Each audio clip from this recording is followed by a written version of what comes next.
안녕하세요, 조아입니다. 요즘 제 채널에서 말레이시아 이민과 취업 영상의 조회수가 눈에 띄게 늘었는데요. 현업에 있는 제 지인 유학원 원장님 말씀으로는 최근 미국 등 전통적인 이민 강국들의 문턱이 높아지면서 현실적이고 전략적인 차선책으로 말레이시아를 선택하는 분들이 꽤나 늘었다고 합니다. 하지만 올해 현지에서 저희 부부가 느끼는 분위기는 심상치 않은데요. 바로 말레이시아 정부가 가성비라는 꼬리표를 떼고 선진국형 시스템으로 체질을 개선하려는 슬로건 아래 많은 정책들을 바꾸고 있기 때문입니다. 그래서 2026년부터 적용되는 새로운 정책 3가지를 정리해봤습니다. 저희 부부 역시 이곳에서 부동산을 구매했고 짧으면 5년, 길면 10년 이상 이곳에서 경제활동을 이어갈 계획이라 이런 변화에 누구보다 민감할 수밖에 없었는데요. 자, 그럼 본격적으로 2026년부터 크게 바뀌는 정책들 중에 첫 번째는 바로 부동산입니다. 말레이시아 이민이나 은퇴 정책을 고민하실 때 부동산 문제는 가장 기본인데요. 거의 영주권이라고도 볼 수 있는 MM2H 비자를 받기 위해서도 부동산 구매는 의무사항입니다. 그런데 외국인에게 적용되던 인지세, 즉 여기서는 스탬프 듀티라고 불리는데 이 취득세가 기존 4%에서 2배인 8%로 인상이 되었습니다.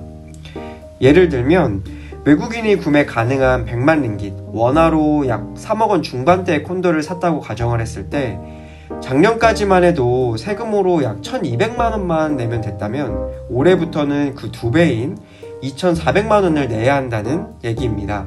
이는 말레이시아 정부에서 무분별한 투기 수요는 잠재우고 실제로 말레이시아 경제에 기여할 수 있는 고부가 가치 투자자들만 받겠다는 걸로 해석이 됩니다. 그래도 바로 밑에 국가인 싱가포르 외국인 취득세가 60%까지 치솟은 것과 비교하면 여전히 나아 보일 수는 있지만 가성비로 접근하시던 분들에게는 분명 큰 문턱이 될 수 있을 거라는 생각이 듭니다.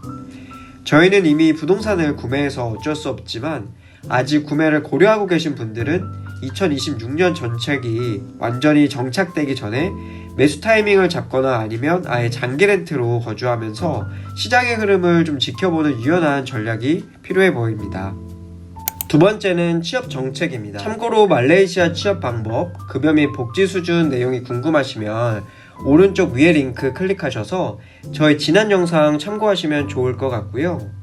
2026년 6월부터 적용 예정인 새로운 EP 비자 정책은 가장 높은 등급인 카테고리 1 기준이 기존 일반 링깃에서 2만 링깃으로 딱 2배 올랐습니다.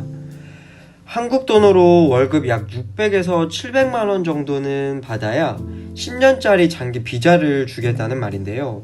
그리고 카테고리 2의 경우는 기존 5천에서 1만 링깃으로 카테고리 3은 기존 3천에서 5천 링깃으로 하한선이 다 올라갔습니다. 제가 볼 때는 정부가 가성비 인력은 최대한 로컬 인력으로 대체를 하려는 것과 동시에 고인력만 남기겠다는 전략으로 보입니다.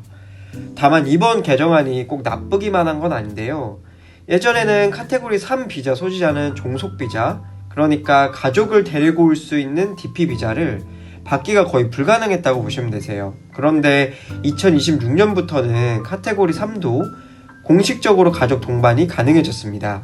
제가 봤을 때 이제 말레이시아 취업은 단순히 외국 생활을 해보고 싶어서 오는 곳이 아니라 철저하게 커리어와 연봉 전략을 짜서 와야 하는 곳으로 변해가는 것 같습니다.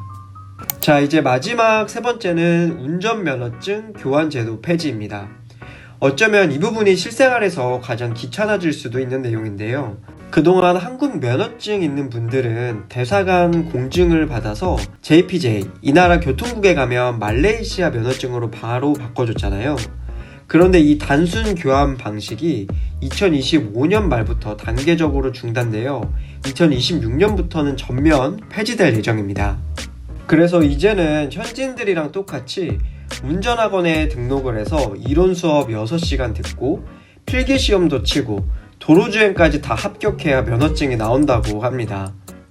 그럼 만약에 국제 면허증을 계속 들고 다니면 어떻게 되는지를 제가 체크해 봤는데요. 요건 정확한 내용은 아니지만 제가 체크한 거로는 관광객이 아닌 거주 비자인 EP 혹은 MM2H 비자 소지자는 입국 후 90일까지만 국제 면허증이 유효하다고 합니다.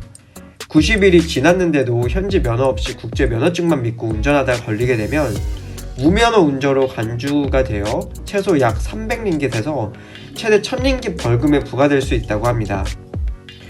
실제로 제가 아는 주변의 지인도 국제면허증을 들고 2년 정도 계속 운전을 하다가 경찰한테 걸리면 그 경찰에 따라 벌금을 냈다고 하더라고요.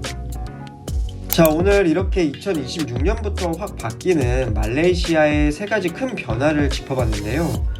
사실 이런 현상을 보면서 제가 개인적으로 느끼는 점은 이제 말레이시아도 호주나 캐나다 같은 전통적인 이민 강국들의 길을 그대로 걷고 있다는 생각이 조금 들더라고요. 이민자들이 많아지고 국가가 어느 정도 성장을 하고 나면 결국 자국민 보호와 국격 상승을 위해 문턱을 높이는 클로징 단계에 들어선 느낌이랄까요? 누구나 올 수 있는 나라에서 검증된 사람만 받는 나라로 체제를 바꾸고 있는 것 같습니다. 하지만 여기서 한 가지 드는 의문점은 이렇게 문턱을 높여서 외국인 유입을 점점 줄어들면 그동안 외국인들이 내던 세금이나 경제 기여도는 과연 어떤 정책으로 채우려 할지, 그리고 단순히 세금을 올리는 것만으로 그 공백이 메워질지 아니면 우리가 모르는 또 다른 비장의 카드가 있는 건지도 저는 앞으로 이 정책이 어떻게 변할지 참 궁금해지는 대목인데요. 여러분이 보시기엔 이런 말레이시아의 프리미엄 전략 어떻게 생각하시나요? 그래도 올 사람은 온다일까요? 아니면 이제는 메리트가 없다일까요? 여러분의 솔직한 생각을 댓글로 남겨주시면 저희 부부도 댓글 하나하나 읽어보면서 같이 고민해 보도록 하겠습니다. 오늘 영상이 도움되셨다면 구독과 좋아요 잊지 마시고 저희는 다음 영상에서 더 생생하고 재미있는 말레이시아 소식으로 돌아오겠습니다. 지금까지 조아였습니다. 감사합니다.